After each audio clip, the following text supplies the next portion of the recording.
Olá, amigos! Estamos aqui para mais um podcast e hoje o assunto é construir ou reformar.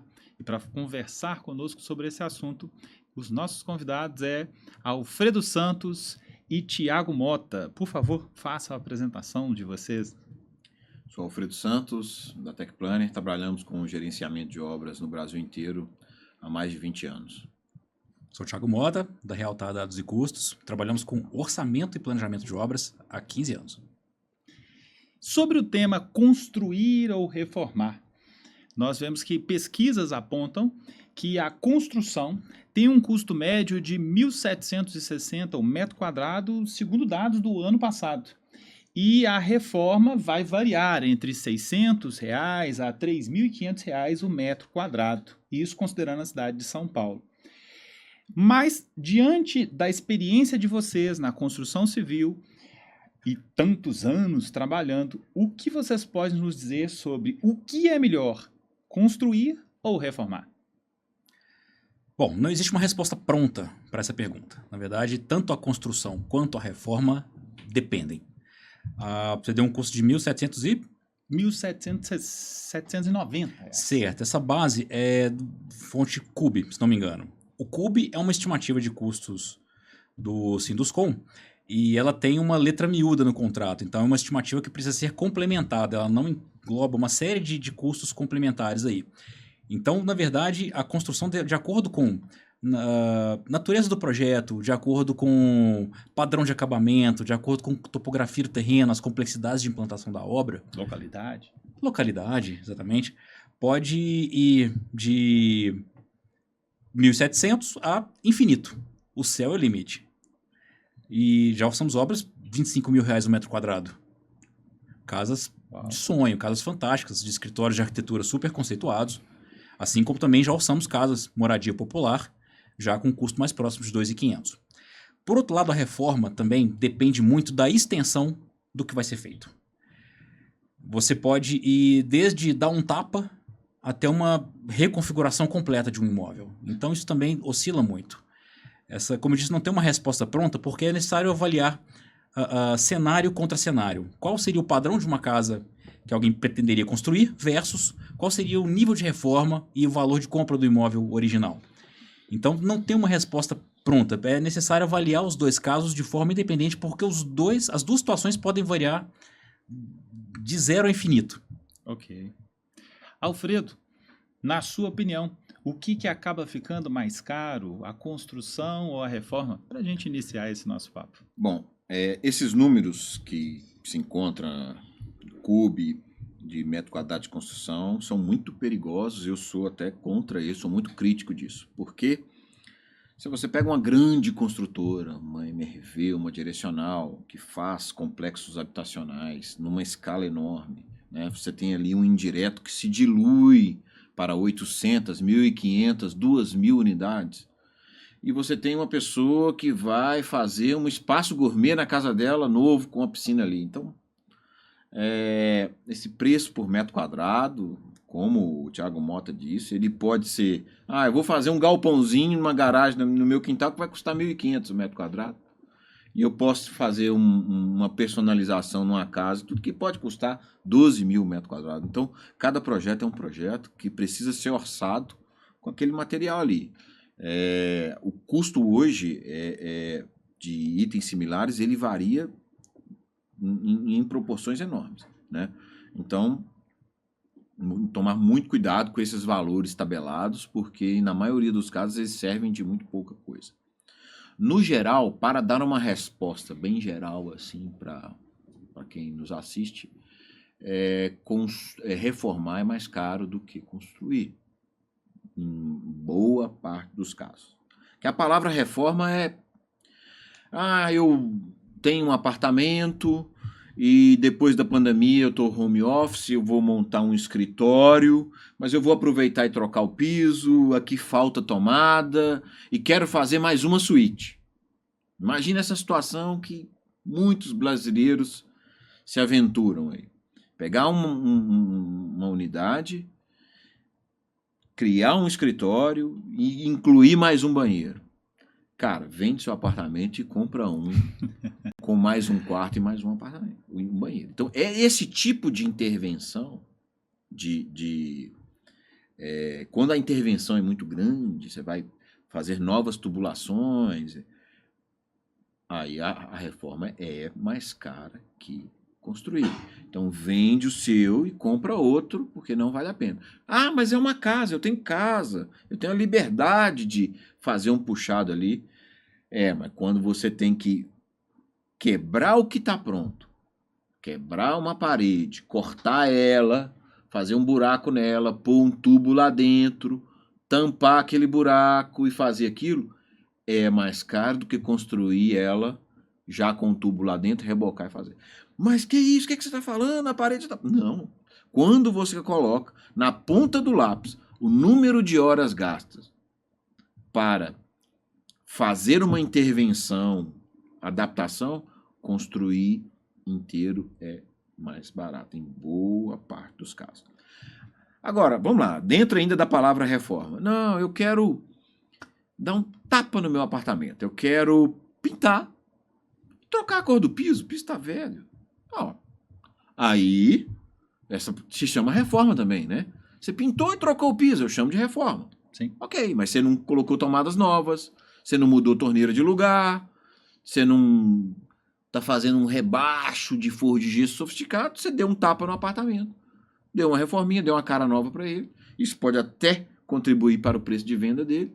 E aí, neste caso, que a intervenção é mínima, a reforma talvez seja mais barata do que construir um novo ou trocar de apartamento.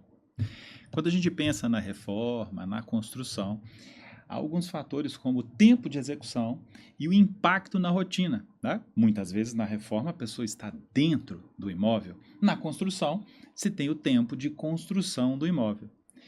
E o que mais atrasa numa obra, o que mais demora na obra quando a gente tem esse planejamento entre a reforma e a construção? A construção, por ser tudo novo, a chance de imprevisto é menor. Então você tem, geralmente na situação da construção, onde existe a maior incidência de imprevistos é na fundação. Mas uma vez transposta a fundação, dali para frente é um processo produtivo, de certa forma, previsível. A reforma, a gente nunca sabe o que está ali por detrás. Às vezes vai só pintar. Aí quando vai simplesmente passar uma espátula, percebe uma umidade. Aí quando quebra a umidade, percebe que a parede está toda podre por baixo. Então, o que era para ser uma repintura virou uma construção de uma parede inteira.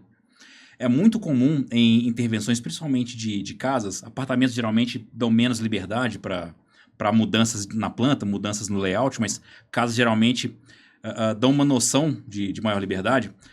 É muito comum ser necessário fazer reforços estruturais. Novos anexos, novas áreas precisam de estruturação, interferem com a estrutura existente, e isso geralmente vai denunciar problemas na estrutura existente. É importante considerar que edificações têm uma expectativa de vida útil pela norma brasileira de 50 anos, o que parece muito, mas não é. Então, é muito comum, às vezes, com um imóvel mais antigo, passar por uma reforma e perceber que ele já está em fim de vida útil, já está muito deteriorado, então incorrer numa incidência de reforços estruturais, numa incidência de substituição de paredes muito grande. E à medida que você começa a entrar para uma reforma, é um universo desconhecido. Você começa a desbravar uma casa, um apartamento, é impossível prever o que vai ter ali debaixo. Até porque se não tiver um bom planejamento de quem deseja a obra, vão incluindo ali no orçamento mais uma mudança e se torna talvez uma obra interminável. E mesmo com o planejamento, a reforma ela tem uma capacidade de gerar imprevistos muito maior do que uma construção. Muito maior. A reforma... clientes que nos procuram querendo fazer reformas grandes, a gente evita. Mas tem cliente que você não pode dizer não. Seu cliente é mais tempo e tal. Olha, eu preciso reformar e preciso que você acompanhe. Aí a gente já fala, olha, você vai morar no imóvel durante a reforma? Seu casamento tá bem? Tá tudo bem aí, tá dormindo e tal, porque Seu cartão tem limite? você vai entrar para um cenário de guerra, você vai viver dias terríveis, porque a reforma, com você morando dentro do imóvel, ela incomoda muito. É muito barulho, é muito pó, muita indecisão. Primeiro, faça um bom projeto, chama aquela decoradora que você gosta e tenta, né, prever os ambientes da melhor forma possível, porque ainda assim, quando o cliente tem projeto de decoração, tem projeto de iluminação, falando onde vai ficar a posição de cada lâmpada. Quando o cliente começa a ver a coisa acontecendo, ele põe o pé dentro do ambiente. Ah, mas eu acho que aquela luz ali não era ali. Aquela janela podia chegar um pouco mais para lá. Aqui não cabe a mesa dos meus sonhos. E o cliente vai projetando junto com a construção da reforma. Sonhando dentro da construção. Sonhando dentro da... Isso aí, esse é o termo. Sonhando dentro da construção. E aí ele começa a fazer interferências, né, para o bem, tal, mas isso interfere muito. O trabalho de remover uma parede, mudar ela de lugar, abrir uma janela nova, mudar uma fiação de lugar, passar uma fiação nova. Agora está todo mundo colocando a tomada de carro elétrico na garagem, né? Entrada de energia, ramal de entrada, caixinhas, quebra o piso, passa a mangueira. Não, vamos passar pela parede, vamos passar por cima. E essas decisões, essa dinâmica, né, para cada modificação, estressa, né? É um quebra-quebra, quebra, bate, passa a mangueira, fecha. Lixa, aquele pó invade todos os orifícios que puderem na casa. Tudo empoeira. Então, e se eu falo mesmo com casais que querem fazer uma reforma, olha, se a coisa não tá bem aí, esse casamento acaba antes da reforma acabar. Porque é dolorido. Então, esse tipo de reforma, a pessoa tem que estar com a cabeça muito preparada para a dor que vai vir. Porque não é só o dinheiro que vai embora. A sua paciência, a sua serenidade também vão pro final. Deixa eu pegar um gancho aqui do Alfredo. Sim. É importante pensar nisso. A gente está falando de reformas. A reforma dentro de um contexto de pessoa física, leigo. Às vezes é um casal, profissional liberal, médico, advogado, e vão enveredar para uma reforma. Sim. Nem sempre tem um engenheiro no casal. E nem sempre a reforma demanda que se contrate um engenheiro. Ninguém vai contratar um engenheiro, por exemplo, para pintar e trocar o piso do apartamento, por exemplo. Mas a obra, mais do que o caráter técnico, ela tem um caráter emocional, de expectativa, de sonho, de marco. Quando se reforma uma casa, a família que está ali se propondo a fazer uma reforma, ela não está comprando porcelanato, não está comprando pintura, design, decoração, ela está comprando Natal na casa nova, está comprando churrasco, festa de aniversário. Então, esse sonho, ele toma muito espaço e deixa muita pouca margem para que os empreendedores dessa reforma entendam de fato as questões técnicas e os problemas envolvidos.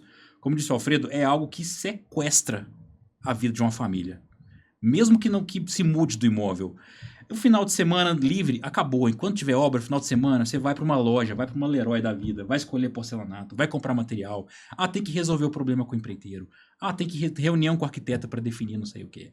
Então, é o tipo que enquanto a obra estiver acontecendo, não acontece mais nada na vida de uma família, a não ser a obra.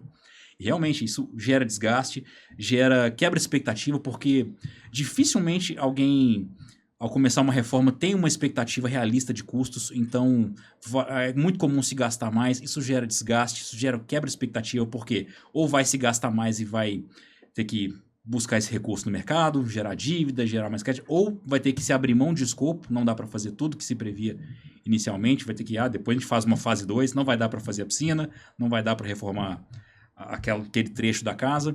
Então, a reforma, quando tudo deu certo em planejamento, em custo, em análise de escopo, ela ainda pode dar errado. Tem uma questão econômica ainda que a reforma ela tem uma carga emocional muito grande. Como disse, tá sonhando é com churrasco, tá sonhando é com menina e cachorro correndo na grama, com o Natal na casa nova. De ver pronto. De ver pronto, mas a casa ainda precisa fazer sentido, a casa ou o apartamento ainda precisa fazer sentido do ponto de vista econômico depois da reforma. Senão vira um elefante branco, então você jamais consegue recuperar aquele investimento. Mesmo considerando esses pontos, né, que a gente já falou, de não planejar, sonhar dentro da construção, quando a gente pensa que a burocracia hoje no Brasil, para se construir, tantas licenças que se tem que tirar para começar do zero, o imóvel já pronto, não tendem a ter mais agilidade, uma vez que não vai precisar de tantas coisas assim? Sim, essa pergunta é muito interessante. Embora algumas cidades trabalhem com alvará de reforma, exigem um alvará de reforma, ele é pouco utilizado ainda, né? Então, geralmente só quando tem aumento de área. Você tem uma casa, já tem o habite dela, está toda documentada. Aquela casa tem 250 metros quadrados. É como se você tem um direito de, dentro daqueles 250 metros quadrados ali, fazer o que você quer. Numa cidade como Belo Horizonte, por exemplo, aprovar o projeto de uma casa, dependendo do bairro, nossa, uma quantidade de documentos e processos para que aquilo ocorra, o custo disso tudo demora muito tempo e muitas vezes você comprar uma coisa velha para reformar com esse olhar, né? Com esse olhar de, não, ali tem o quadrado que eu preciso para que cabe todos os meus sonhos ali dentro. Então, é muito interessante isso. E existe um mercado disso agora, que é a reforma profissional em larga escala, chamada de retrofit, né? Você pega uma cidade como Rio de Janeiro, pega um prédio, né, velho, antigo, e aproveita aquela casca, reforma ele inteiro por dentro, inteiro por fora e vende. Mas como que esse tipo de reforma vale a pena? Não é melhor quebrar o prédio e construir de novo? Não, nesse caso não. Porque você tem lá um lote de 2.000 metros quadrados. Nesse lote de 2.000 metros quadrados, na época que ele foi construído, vamos supor que seja década de 60, e o coeficiente lá era 7. Então, 2.000 vezes 7 tem 14.000 metros quadrados construídos ali, né? Se você demolir ele, o coeficiente novo é 1,5, 2, 1. Ou seja, você tem um lote de 2.000 metros quadrados, 1,5 você pode construir 3.000. Então, nesse ponto faz sentido para grandes grupos, construtoras e empreendedores de um modo geral, comprar uma coisa antiga, porque ela tem o direito embarcado daquela área, perfumar ela toda, fazer uma fachada moderna, fazer uma divisão interna, muitas vezes sem garagem, essa história de garagem, tem que ter grandes estacionamentos, isso está com essa vida moderna aí dos aplicativos, isso já não é mandatório como era, e aí existe esse mercado, a gente está trabalhando para vários clientes que fazendo retrofits de edificações antigas, então são reformas. A gente ainda tem os desafios da sustentabilidade, da eficiência energética, né? Você já comentou de ter que ter na garagem uma tomada, né? As tecnologias modernas que vão sendo exigidas nesses imóveis, né? O reaproveitamento de água, né? Da chuva, a distribuição disso de alguma forma para facilitar a limpeza do imóvel, o reaproveitamento solar no custo de energia, essa reforma no imóvel antigo é tão eficiente quanto no imóvel novo? Fazer essas adaptações no imóvel antigo é tão eficiente quanto no novo? Sim, tanto do ponto de vista do custo quanto do ponto de vista da performance. Hoje os sistemas são vendidos muito num pacote plug and play. Então qualquer edificação hoje, qualquer casa hoje, pode receber um sistema de geração de energia solar.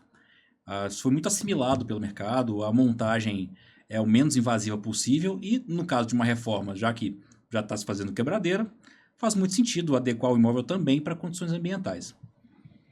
É claro que um telhado novo, Você já prepara ele para receber os painéis solares, você já deixa a mangueira passada, você já faz o sistema de drenagem, você já bola sistemas ali para receber os painéis solares.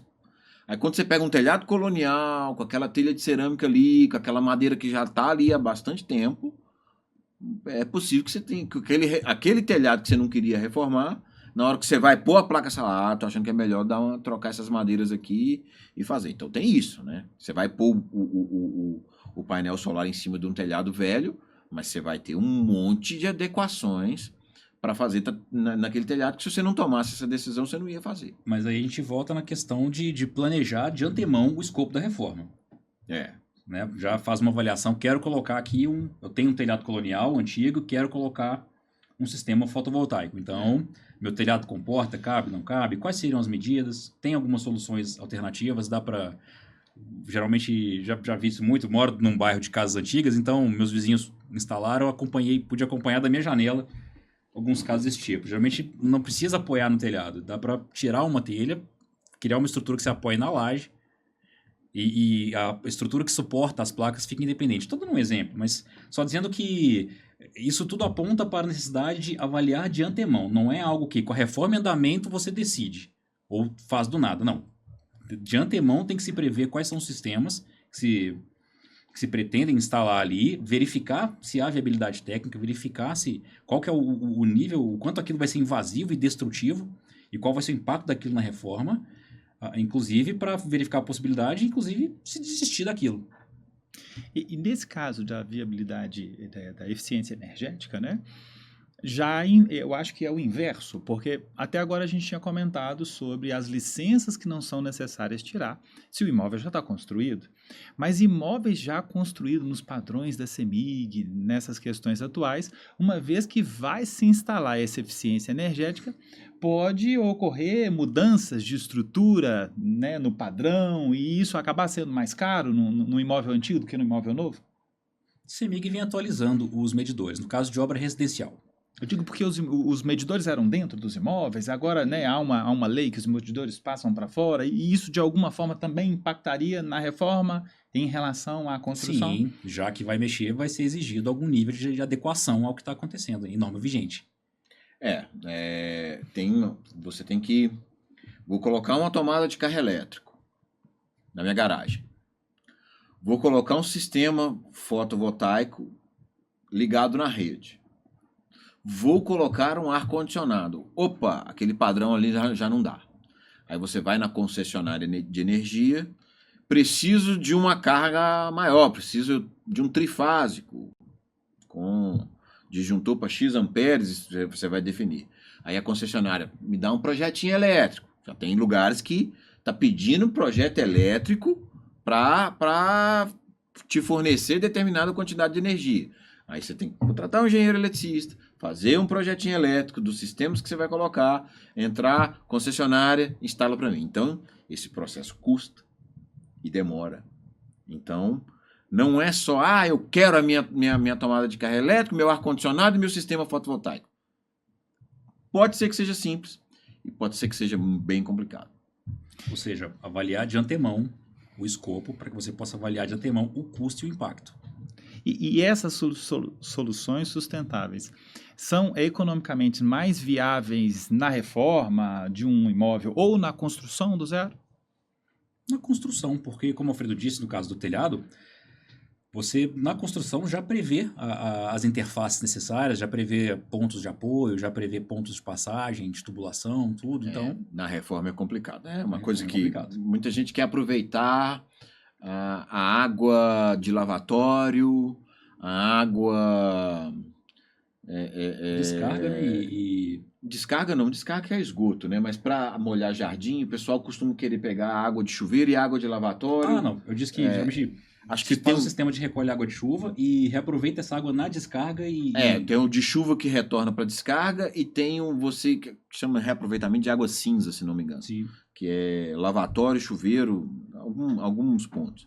Você acumula ele e dele você molha o seu jardim.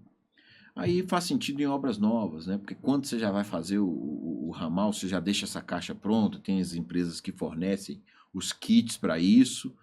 Agora, adaptar isso numa obra antiga, cavar o buraco, achar o cano, quebrar o piso, pôr o tubo, Rasgar as paredes para não, passar não, tudo. não, eu acho que não vale a pena, sabe, de um modo geral. Mas tá chegando, tá vindo, e essa pegada de sustentabilidade aos poucos tá entrando nas obras, principalmente obras de casas. E eu percebo que algumas pessoas ou usam essa sustentabilidade por querer participar da tecnologia, ou às vezes até por valorização do imóvel, né? Eu acredito que num futuro esses imóveis mais sustentáveis terão mais adesão ao público numa revenda, numa compra. Dessas tecnologias que a gente vê mais comum no mercado, qual delas causam mais impacto na valorização do imóvel? No geral, como eu disse anteriormente, a casa, o escopo precisa ser avaliado de antemão para que você consiga avaliar a equação de uma forma geral, ou seja, custo de aquisição do imóvel mais custo da reforma e ver se esse total faz sentido. A casa precisa continuar fazendo sentido em termos de custo, senão você cria um elefante branco.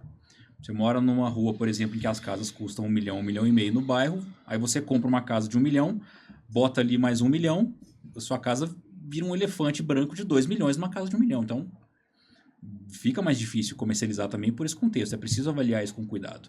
Mas não existe uma medida especificamente que valorize mais ou menos. Eu acho que fica mais em voga, mais em mais em evidência o sistema fotovoltaico.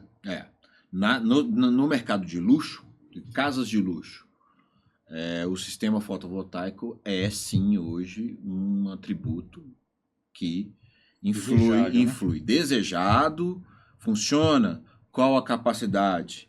E aí quem vai comprar faz a continha lá, eu vou ter conta de luz, de que preço? Minha conta de energia vai ser qual preço? Então o sistema fotovoltaico, principalmente nos mercados de luxo, tem sido cada vez mais relevante, né?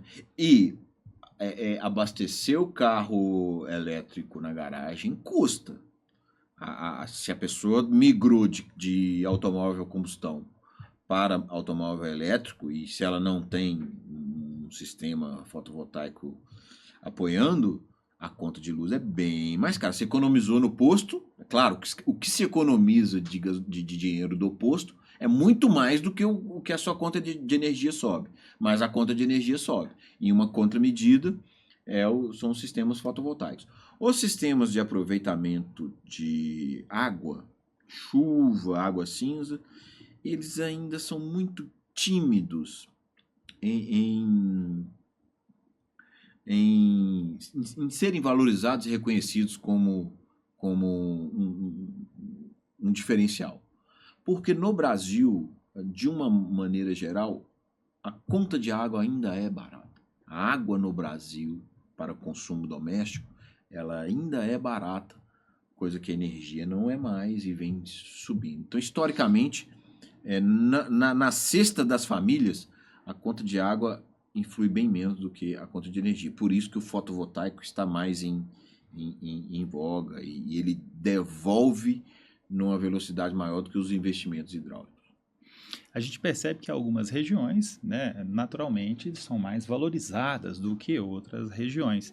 Mas essa modernização do imóvel versus a localização pura e simples. É claro que há em cada indivíduo uma necessidade de se locomover, de morar numa determinada região, mas essa modernização do imóvel, é a modernização do imóvel ou a localização do imóvel? O que mais vai influenciar, ainda falando sobre valorização de um imóvel em si? Depende da função. Eu acho que localização influencia muito no imóvel que tem como objetivo aluguel. Agora, para moradia própria, aí depende, é muito subjetivo. Tem desde a localização, tem a relação dos moradores com aquela região da cidade. Mas algo que é muito comum na Realtar é fazer reformas para aluguel. Especialmente... Sim. Ultimamente temos feito muita reforma para Airbnb. Prédios antigos, principalmente prédios comerciais que tem aquele modelo clássico de torre de escada e elevadores e um conjunto grande à esquerda e um conjunto grande à direita. Esses conjuntos estão sendo transformados em pequenos apartamentos, especificamente para locação. Então são projetos de retrofit onde estão sendo embarcados todos os sistemas possíveis para sustentabilidade, não só para gerar economia, mas para gerar lobby. Então são prédios que passam não só por uma reestruturação interna de arquitetura e fachadas também externas, como também de instalações, para que aquilo gere não só a sustentabilidade, redução no consumo de energia, redução no consumo de água, mas também para gerar lobby. Olha, temos aqui o aluguel de um prédio sustentável, um prédio que produz sua própria energia, um prédio que reaproveita X% da sua água. Então, isso depende da avaliação de cada negócio. Nós estamos, depois da pandemia, a gente está trabalhando muito com planejamento e gerenciamento de obras de adequação de condomínios. O condomínio recebia iFood, Mercado Livre, recebia 8 veículos, 14 veículos dia, ele passou a receber 300 de entrega de iFood, de produtos, o comércio eletrônico disparou. Esse trânsito de veículos dentro de condomínios, como que a mercadoria chega e vai parar dentro do morador, a moto pode entrar ou não pode, vem alguém receber ou não vem, como é que fica a segurança? Então eu tenho que filmar esse cara chegando lá para entregar. Então isso gerou uma série de reformas e adequações, né? Pessoas que trabalhavam 5 dias por semana no escritório, agora trabalham 2. Então ela fica 5 dias em casa, 3 dias em casa e 2 ela vai no trabalho. Então a necessidade de ocupação de metros quadrados dela mudou. Ela precisou pegar aquele quarto, fazer um home office, pegou os 2 filhos, botou no beliche no outro quarto, aí aquilo gerou um movimento ali dentro do ambiente doméstico, né? Você tem hoje uma coisa muito interessante, que é com o envelhecimento da população. A busca por imóveis com menos escadas. Você tem um movimento de valorização dos apartamentos térreos e com um lance de escada. E era o contrário. Era o contrário. Era o contrário. O apartamento mais alto custava mais, então agora você tem, com esse envelhecimento, a valorização dos apartamentos embaixo. Então, a dinâmica social ela vai mudando e o comportamento do preço, do interesse e das necessidades de adequações vão mudando, né? Agora a gente tem muitos projetos de implantar um pequeno elevador numa casa de 2 andares, cortar a laje, preparar a estrutura, escolher. Isso aí está muito comum, esse tipo de preparação. E eu vejo assim que, de uma certa forma, a tecnologia está chegando e tá permitindo. É possível fazer as adequações. Essa questão da competitividade entre o imóvel antigo e o imóvel novo, né? Mesmo com essa reforma, é possível competir ainda o imóvel antigo e o imóvel novo?